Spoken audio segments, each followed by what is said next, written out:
Welcome all, and thank you for joining today's webinar. My name is Matt Holstock, and I'm one of the Adabri-nologists and will be your webinar host today. In the spirit of reconciliation, the Adabri acknowledges the traditional custodians of the country throughout Australia and their connections to land, sea and community. We pay our respect to their elders, past and present, and extend that respect to all Aboriginal and Torres Strait Islander people today. In this session today, we have three presenters, and we'll be looking at next generation wineries. But before we jump in and make a start, a couple of quick reminders to anyone who is new to the Adabri webinars. If you'd like to provide a comment or ask a question, please click on the Q&A button at the bottom of the Zoom toolbar, type in your question and click to send it through. We'll be holding the Q&A session at the end of the presentation, but feel free to send in your questions at any stage. A reminder all that also this session is being recorded and you'll be emailed a link to review the recording on the Adabri's YouTube channel. For anyone who's just joined, welcome. Today's webinar topic is Next Generation Wineries, and our first presenter today is Mark O'Callaghan. Mark is the Managing Director of Wine Network Consulting and works with many different clients across Australia and internationally. The advisory work covers a diverse range of topics from winemaking and vineyard advice to winery design and upgrades, due diligence assessments, recruitment and general business improvements. Before joining Wine Network Consulting, Mark has spent many years as a winemaker with Accolade Wines at various locations around Australia, plus time in Austria and Sicily. He is on the management committee for the Royal Melbourne Wine Awards and Victorian Pinot Noir Workshop, a regular wine show judge, occasional author and lecturer, and former president of the Wine Yarra Valley. Mark is also the former committee chair for the Yarra Valley Wine Show, James Halliday Chardonnay Challenge, and was a scholar at the 2007 Len Evans tutorial.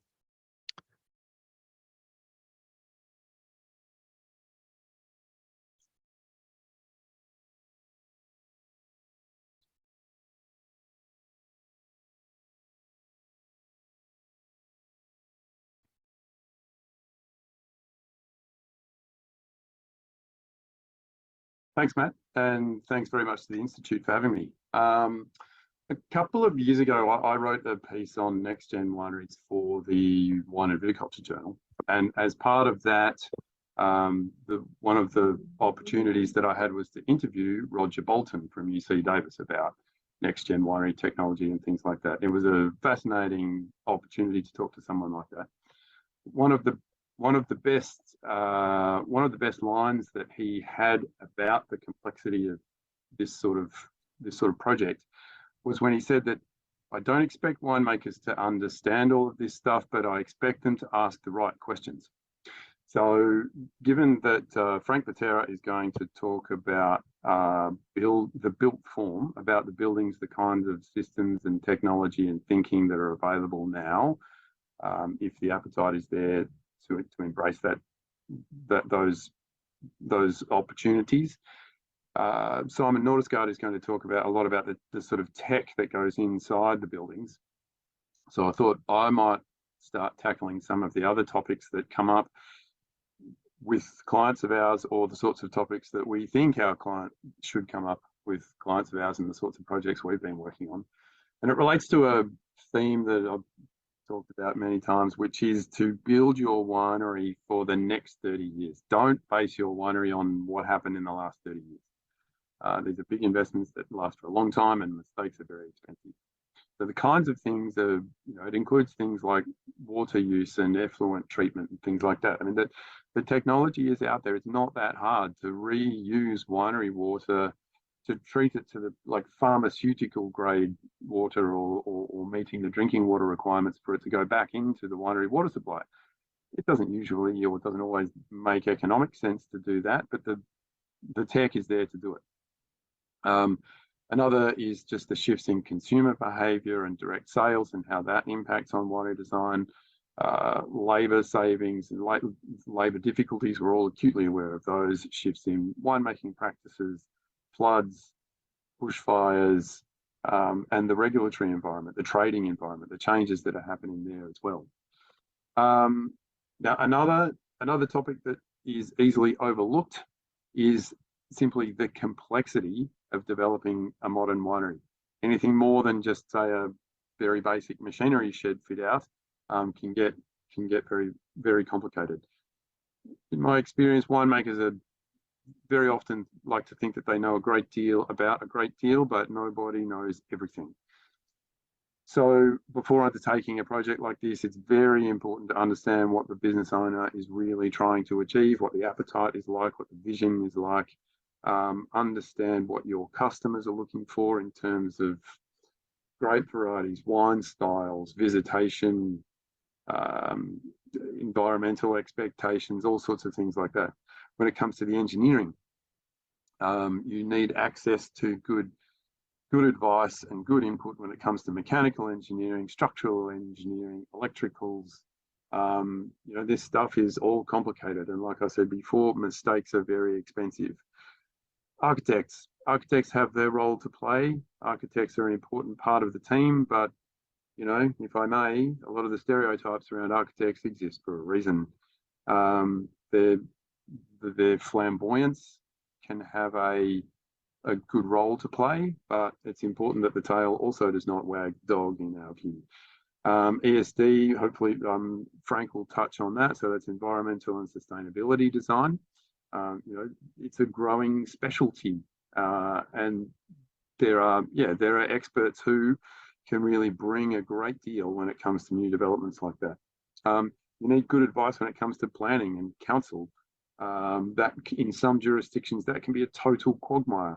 And don't forget the importance and the financial implications of good project management and avoiding cost blowouts and staying on top of costing. So as far as the business owners and the business managers are concerned, that the surprises are kept to a minimum.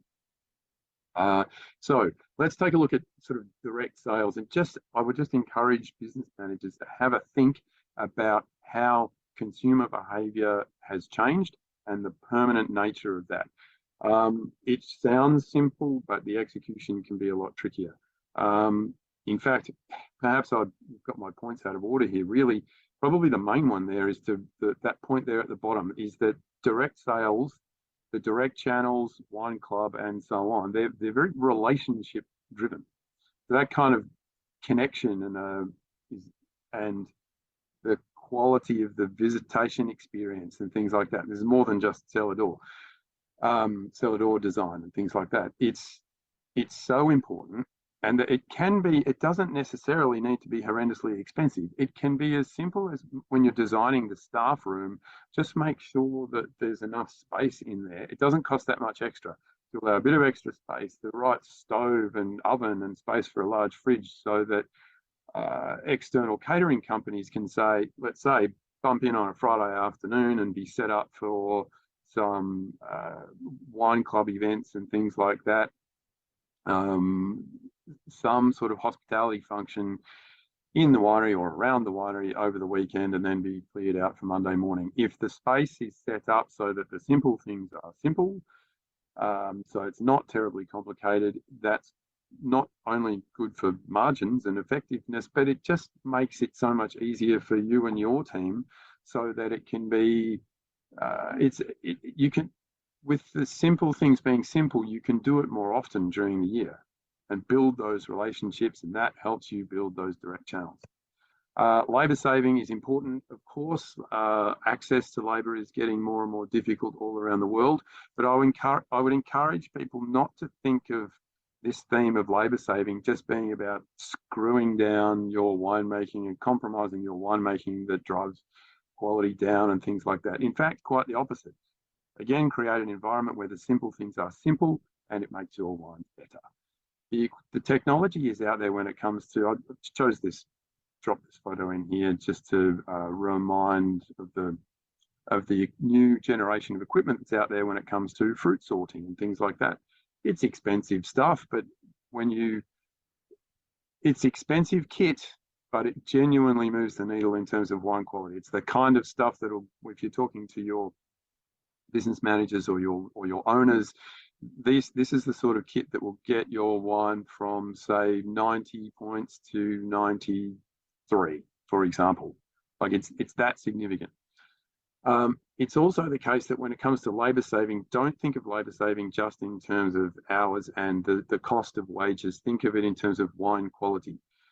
An efficient winery frees up headspace for better decision making, for more improved attention to detail. So it improves margins, sure, but it also drives wine quality when you create the right kind of environment. Another theme to consider in new winery developments is the resilience of the location and the resilience of the building around it. So that goes to things like, again, just take a look at that last point there, the concept of island mode. So after a bushfire, let's say, even if your winery is not affected by bushfire, but the power system goes down, the roads are cut, and you can't get enough staff in. What does it mean for your business and for your winery to go off grid, at least for a week or so, and run on a generator? Generators are not all that expensive. It's also the landscaping around the building is part of this. So seek advice from the CFA, seek advice from electrical engineers, do the sort of modeling, do the thought exercise, the role playing. What happens if we get cut off for a week in the middle of harvest? How can we just get by with the basics? It's a manner of thinking that will run through all of your design choices. Another pet topic, of course, that I always like to throw in there is OH&S. Make sure that that is front and center in all of your thinking all the way through. Even when it comes to things, the pet topic of mine is around acoustics. The kinds of a really oppressive, noisy environment makes concentration difficult, and it is physically exhausting working in a really noisy environment. Communication is poor, clarity of thinking is compromised. So I would encourage your design team to think through that sort of thing as well. There's more to it than, even though this still gets missed plenty of times, there's more to it than just ventilation for CO2. And another point that I did touch on at the start is make sure that you and the management team thinks through the trading environment, like the kind of reporting that businesses are expected to do when it comes to, say, exporting wine into EU markets, for example. That kind of reporting and those expectations in the wine trade is only growing by the year. And so make sure that your new winery is set up to be able to record the information that you'll need. As they say, what gets measured gets managed. Hopefully I'm okay on time there. And back to you, Matt.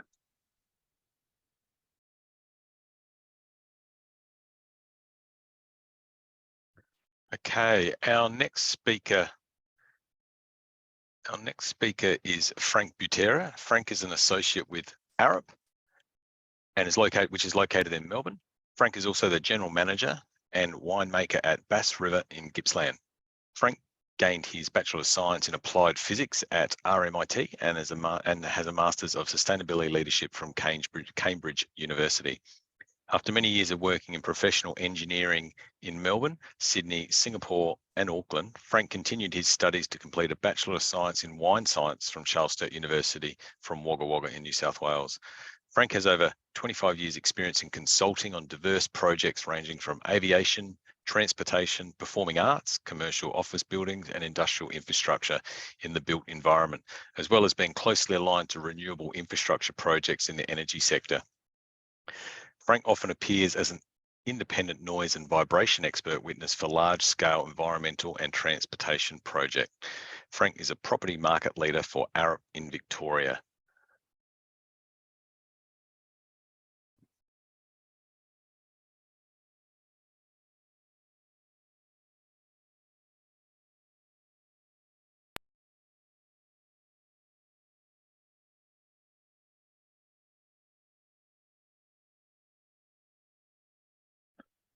Good afternoon. Thanks for the introduction. Next generation wineries.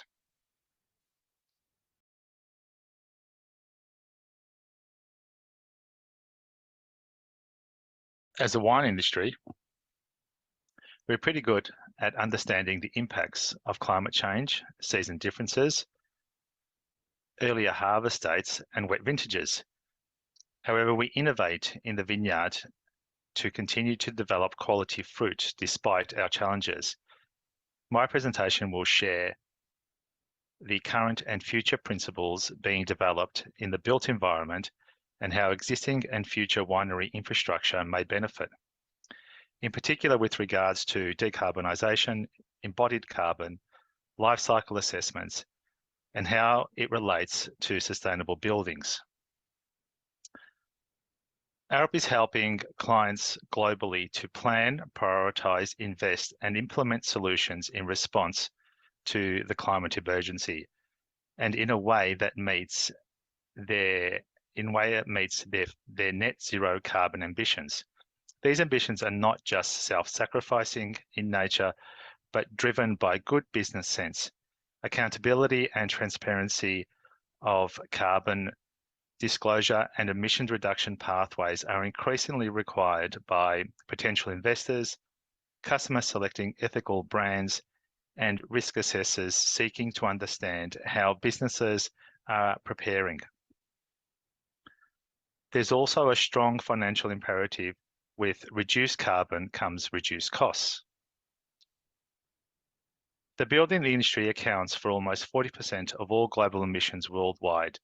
Decarbonising buildings is going to require huge changes in the built form, including our homes and our places of work, as well as huge changes in the way we use them.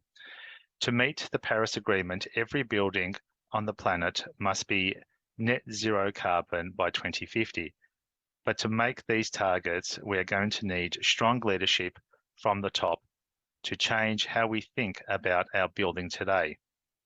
What's really fascinating about this space is that for a long time, we have known we can design buildings that are net zero carbon. The technical brilliance of designers and engineers has been around for quite a while. We tend to design buildings for an operational purpose of approximately 30 years before a major improvement or converting mechanical equipment would be required. The buildings we design today will still be in operation in 2050, and although our government has increased the reduction to 34% by 2030, there is an industry mandate to maintain course for a 50% reduction by 2030. Let's just remind ourselves of the ways to reduce carbon in our buildings, both operational and embodied carbon, taking into account, of course, that every project is different and will have its own drivers and balance that need to be optimized. This diagram summarizes the sequential approach needed to arrive at a lasting net zero destination. Dark green shows operational carbon and light green shows embodied carbon. If you want to reduce operational carbon, it is essential to begin with the right brief combined with strong passive design, minimizing the need for active systems. Efficient electrical power systems operated well and including on-site renewables, if possible, will further reduce carbon emissions. Grid decarbonisation is the final step in reducing operational carbon to zero. Embodied carbon can be minimised by thinking carefully about the spaces needed to prioritise reuse of existing buildings where possible. Employing lean design principles can minimise the further impacts. After minimising carbon as far as possible, the remaining emissions must be offset, both operational and embodied. The way for a better future is a net zero carbon, a climate resilient world with thriving natural environment and a circular zero waste economy. We continue to engage with clients to find the most suitable pathways for them to meet their program.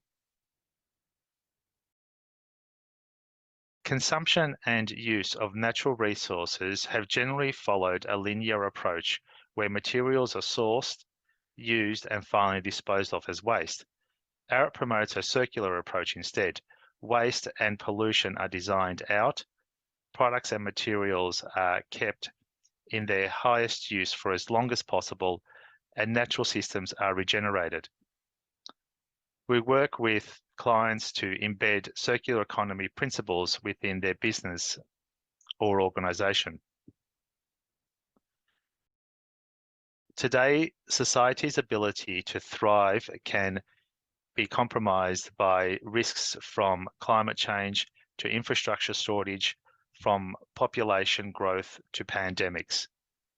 It is now essential to rethink the way we plan, design, develop, and manage everything from cities to businesses, infrastructure to individual assets in order to build resilience. It is now essential to both manage the risks that we can anticipate and how to be in a better position to respond to the risks that we cannot anticipate. The transition to zero carbon economy is underway and accelerating globally. There is growing acceptance of the need to reduce our carbon emissions if we are to meet the goals of the Paris Agreement and avoid the worst climate impacts. Net zero carbon is a vital imperative whereby greenhouse emissions are reduced to a minimum and where residual emissions are balanced by improving an equivalent amount of greenhouse gases from the atmosphere, either by nature-based or technological means. Goals and targets must be set early and in line with reducing emissions by 50% every 10 years in the most economical way. Strategies and targets can be set in the pre-built or built life cycle of the building phase. An overarching strategy stretching to 2050 should be set on a site-wide level.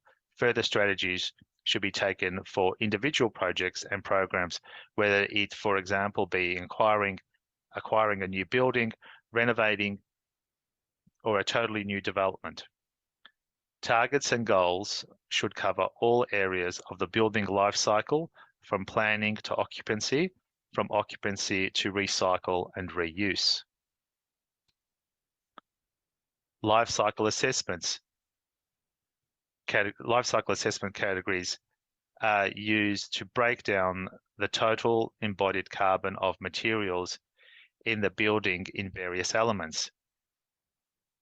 These include substructure, superstructure, finishes, furniture, fixtures, and mechanical services equipment and others. And for the wine industry, it can also include secondary structures such as walkways. Whilst these elements will continue to be used to split up the LCA data by the sustainability consultant on projects, it is often recommended providing embodied carbon targets based on elements that each discipline will be responsible for. This will allow the architect and engineers to assess their own designs and compare directly to those targets.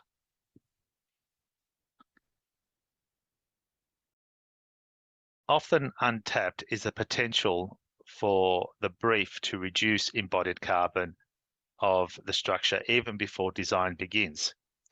Aesthetics and architectural aspirations need to be balanced with embodied carbon targets.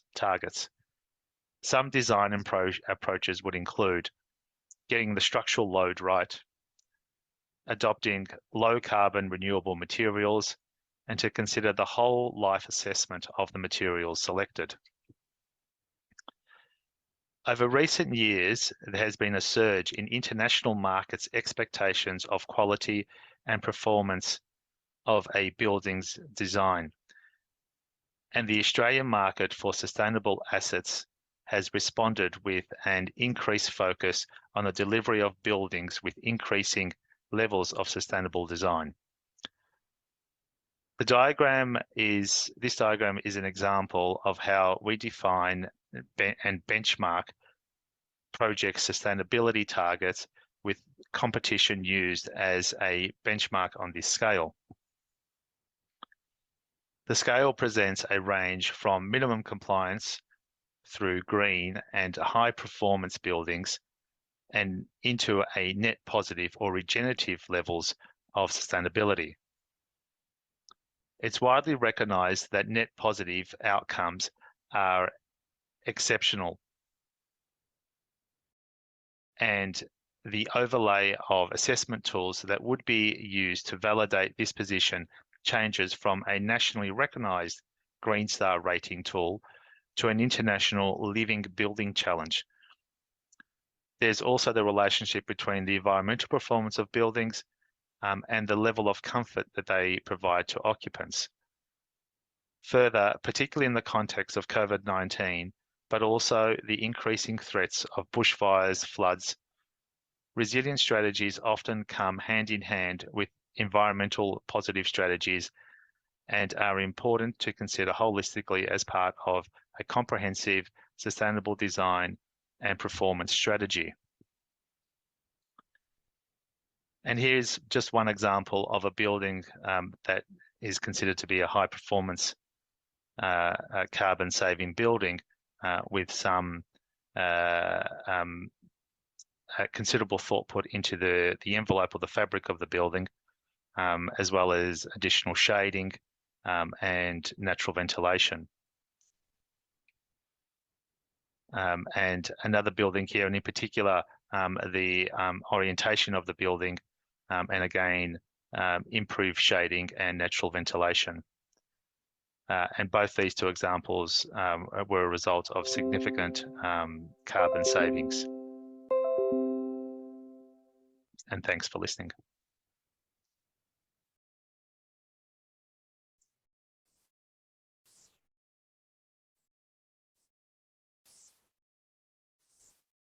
Thanks, Frank. So our next speaker is Simon Nordesgaard. Simon has worked in the wine industry research and development for more than a decade. This is included in an engineering PhD relating to grape pressing and industry projects on heat stability, refrigeration, efficiency, lees management, and wine transport.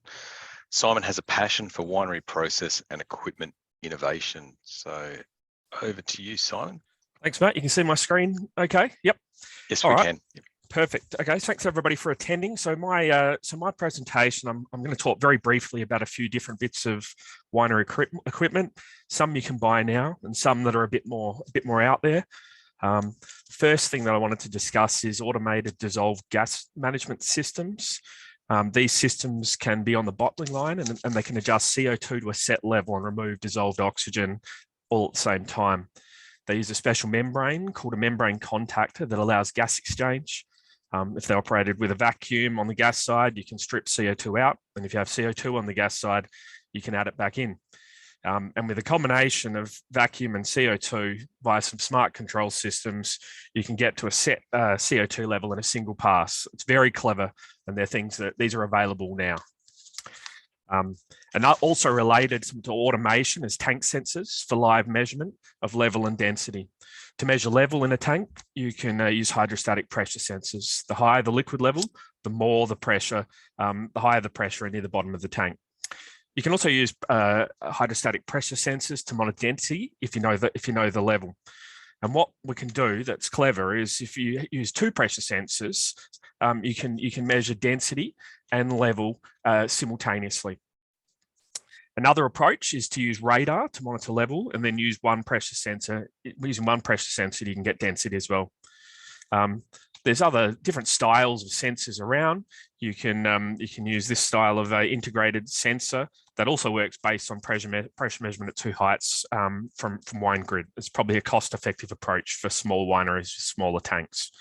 For larger wineries, sometimes these sort of pressure sensors are probably the way to go.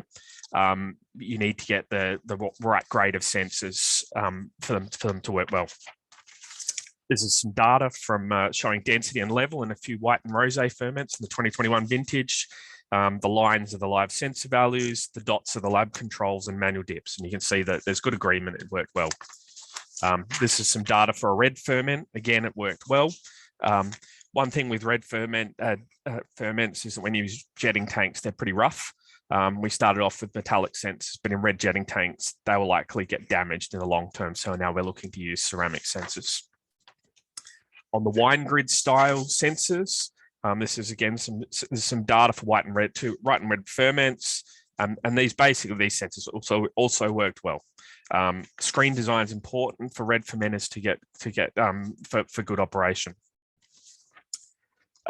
Wineries are still very manual. There's a lot of hoses are used. There's room for automation. In the longer term, big wineries probably need to move towards more fixed pipe work and systems to manage these pipes without hoses, valve matrices, boards, and similar systems. We should also be looking to use more automated pigging systems. This will help with wine losses and water use.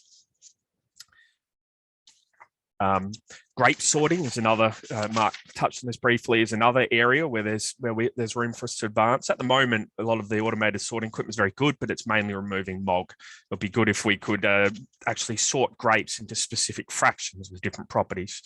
At the Vinitec Seafood Trade Show last week, Book of Aslam mentioned they're updating their optical sorting system. They're promoting that their equipment, their upcoming equipment, will start to be able to sort into fractions based on anthocyan levels. Another area for process optimization in next-gen wineries is using techniques to speed up red skin extraction. We can use heat to do this. It's not something that's generally viewed particularly favourably, but I think it's an underexploited process lever in large Australian wineries. There's also complementary techniques to heat, like flash détente, and some emerging non-thermal alternatives. Another area in wineries where I think there could be room for improvement and we need to think about is on hygienic design. Wineries are clean, and some things are hygienic, but not everything. For example, we use hygienic fittings from the dairy industry for tanks and hoses, but then we also fit sample taps with that seal on a thread, and things like dip tapes that get shared between tanks. And the reality is, I mean, in wine production, you can get away with a lot because of the alcohol, acid, and sulfur dioxide, but when we start making products without alcohol or SO2, as these sort of things evolve and become more popular, using the same infrastructure, if you use the same infrastructure used for wine, you can start to have a few problems. Capturing CO2 from ferments is another topic that's getting some attention. You can capture it, compress it and use it or sell it. CO2 is quite common in large breweries where they operate all year round and have a relatively small number of tanks. The problem in the wine sector is that wine production is very seasonal. So we have lots of tanks and a volume of CO2 for a short period of the year during vintage, and we have to do something with it. It's in Bordeaux. Jean-Philippe Ricard, who's shown in the picture here, has been doing some work with Chateau for about 10 years, where they capture, looking at CO2 capture, and including a process where they capture it in a carbonate solution as a bicarbonate precipitate and then sell that. Things like this do take effort though, and it's going to be happening during vintage. So you always have to weigh up what your primary business is. And I think it needs to be very automated for it to be worthwhile. In newer wineries, I do think it would be sensible to try and pipe the CO2 outside to a common point to give you the option of adopting some of these techniques in the future. The other thing that will become even more important in next-gen wineries, and it's been, and Mark and Frank have already sort of touched on this, is electricity and water. Most people already have solar panels, and we'll probably have to look at better storing energy from these. We could use batteries, but it's expensive. One convenient thing about wine production is there's lots of our energy uses in refrigeration. So we have the option of just cooling the tanks a bit more when we have excess electricity available, so we can avoid cooling at other times, essentially using the stored wine as our batteries. This is a similar principle to when people do nighttime cooling, using off-peak electricity, cheaper off-peak electricity at the moment. I think we're going to need to be looking more and more at equipment energy efficiency, and probably do more on water recycling. I wonder if at some point we may need to look at recycling wastewater to a potable level and actually reusing it directly in the winery. Now, something that's a little bit more out there, I just sort of mentioned it, the drinks industry, including wineries, used to wash and reuse bottles, and still do in some parts of the world. Making glass bottles uses a lot of energy. So maybe there are some niche areas and opportunities in reusing wine bottles. Again, it's not going to be for everybody, but I think it's just sort of an interesting thing that could be looked at again for some applications. So this is just a summary of all the things I've mentioned. There's lots of things I could have talked about, and I'm happy to cover these in more detail or other topics in the Q&A. Thank you.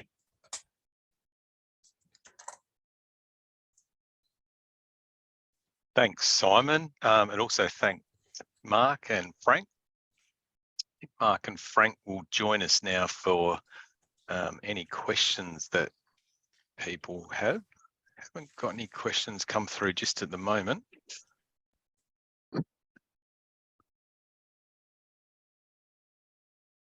Excellent. Well, Matt, maybe if I can, got a couple of things to follow up on here. As far as follow-up questions, I mean, look, firstly, with perhaps a couple of things that I might have overlooked in mine too, or wasn't explicit about enough, is I'm not sure how many people are joining us from New Zealand, but a good example around building resilience and that kind of disaster planning relates to earthquakes and the implications for that, and how, you know, New Zealand seems to be an environment that's really getting behind tank farms with no catwalks and, you know, shorter, fatter tanks so that they're more robust and more resilient during earthquakes. Another thing that I should have done was give a big plug to Sustainable Winegrowing Australia and that sort of program. You know, wineries should be getting on board that now, not necessarily just waiting for a new build. But Frank, I've got a couple of things that I think our delegates might be interested in hearing a bit more about. Can you tell us a bit about ESD specialists and what they can bring, and how winemaking teams and business managers can really advocate to bring these folks into the design team at the early stages? Yes, ESD, or Environmental Sustainable Design, is the fastest growing engineering for any sort of built environment. It's the ability there to be able to start the carbon reduction process with the architectural team, with the client, and understanding the client's goals and aspirations with regards to carbon reduction, and, you know, the journey, I guess, to net zero. Their appointment is, you know, aligned with or prior to the architect, essentially, in that, you know, there should be the discussions had with the client on how they actually plan to either, you know, start offsetting, review renewables, and even prior to that, I mean, there was some points in my discussion, I didn't go into it too far, about reuse. I know Simon was talking about bottles, but reusing buildings has the potential there to actually, you know, considerably offset new developments, and so on. But the clever aspects of it would be to actually, you know,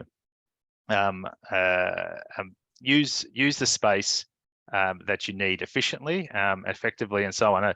We have, you know, in the wine industry, we have, you know, periods of lots of empty vessels, and so on. So being able to actually, you know, reuse those spaces effectively should be part of the conversation. And what about, I mean, if you had to pick one or two examples, even from other fields and other kinds of buildings, anecdotes and that winemakers can grab onto to use as illustrations to the investors about, like, this is the kind of value that these specialists can bring? The fabric of the building, effectively, being able to control heat, external heat, is an enormous factor. Now, it's not just comfort control, I guess, but you know, in the food and drinks industry, you know, being able to control heat gain inside a building will then have knock-on effects on what would be required with regards to refrigeration and so on. And the other one is, you know, there's clever designs around the use of lightweight materials, timber products. If you're still building in tilt-up concrete panels, you're in the dark ages, and there should be better. You know, there's lots of materials out there these days that will give you the thermal protection that's required for large spans, and that climate control that's required. Yep. And what about, Frank, something a bit closer to some of your specialties around acoustics, like examples of successes, examples of wins that you had in building design as something we could use as teasers to bring to investors and business owners about softening that kind of environment, making it a more pleasant place to work in? It's two things. One is what is the internal fabric of the building going to be, and I guess in wineries there's large voids, which increases reverberation times and echoes and in those spaces. But also what should be considered is the shape of the building. If you just rely on a shoebox shape, you're going to get lots of reverberation on hard surfaces. But if you actually, were to think about a little bit about the internal acoustics, it does give you that, as you mentioned in your discussion, Mark, it does give you the ability to be able to, work in an environment that is not acoustically draining, I guess. Yep. Excellent. Thanks, Frank. Now, Simon, what about a couple for you? First of all, the sequestration is often something that, fermentation CO2 is one of the most concentrated forms on Earth that you can get. So it's often this tantalizing nirvana that everybody hopes to do, is to call up Grapeworks and buy a carbon sequestration machine from them and bolt it onto their winery and suck CO2 out of the air each vintage. For our delegates, just update us on that situation. How far away is that kind of thing? Where is that kind of thing being done successfully?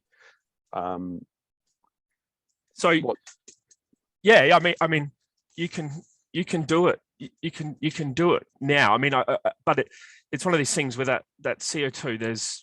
We've got to remember it's a relatively small part of the overall carbon footprint. It's just, but it is a concentrated source of CO2. But I guess, as I mentioned, the biggest problem is it's a gas, so it's not very dense. So there's a huge volume of CO2 that you're dealing with in a very short period of time during the year. So you either have to compress it a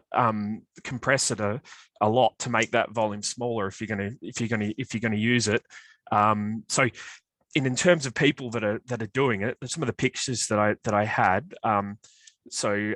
Torres are often in the media with doing it. I had a picture from one of their presentations, and they were of their system where they were capturing it in bladders and compressing it to a minor extent.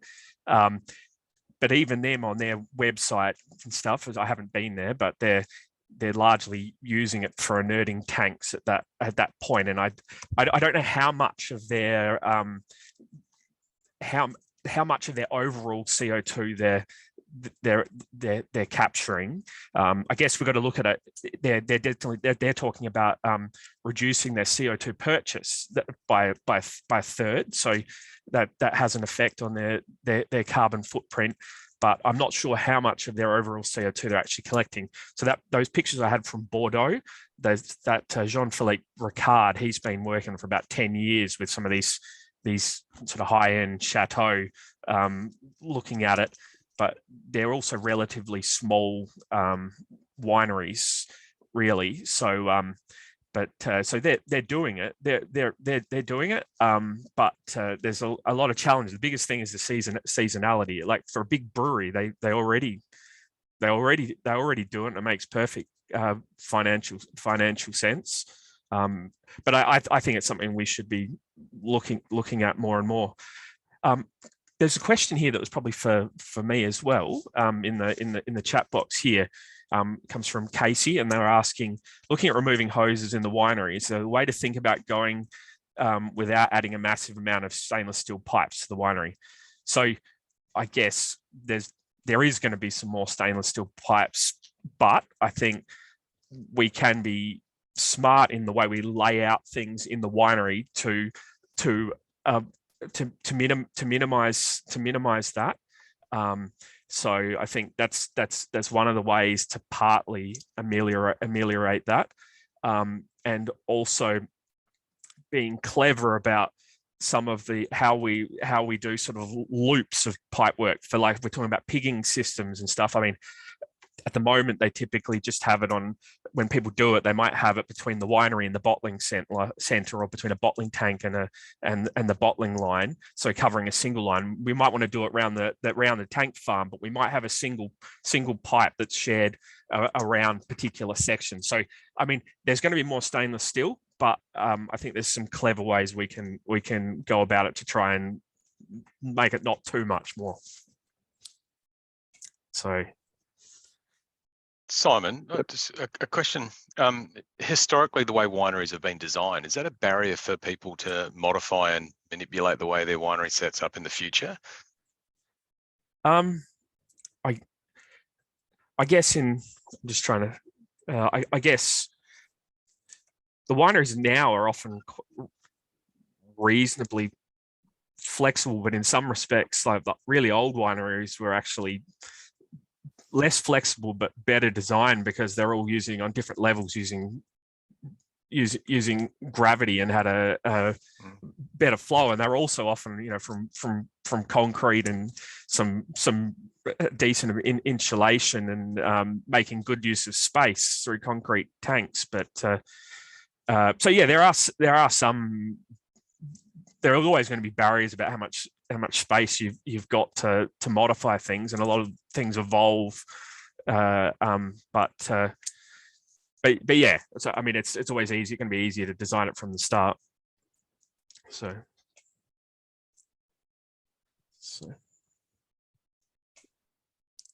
There isn't any more questions coming through at the moment. Did you have any other questions, Frank or Mark? No, look, nothing further from me, really. I mean, it's a bit hard to sort of distill how to build a winery into 40 minutes of slides and chat, particularly when what different businesses and what different sites needs varies so much. You know, is it a 40-ton family winery in Tasmania, or is it a 100,000-ton winery in the Riverland? All right then. Well, just have another quick look. There's no more questions that have come through. So look, I mean, we might pull up there. Look, thanks again, Mark, Frank, Simon, for providing expertise today in this space, especially in the next generation wineries today and the future. I'm sure everyone who attended today got something out of it. Also like to thank the audience for joining in today and taking part. And I'd like to remind you that, as always, you should receive a link later today to view the recording of this presentation on the Adabro's YouTube channel. I'd also like to acknowledge Wine Australia for providing funding and support for the webinar program via the Adabro Extension project. The next webinar will be next Thursday, the 15th of December, entitled "Which New Products and Equipment Have Had the Biggest Impact in Vineyards and Wineries?" And if you'd like to register for this session, please also visit the Adabro website. So thank you again, and I look forward to seeing you at the next webinar. thanks, everybody. Thank you. Cheers.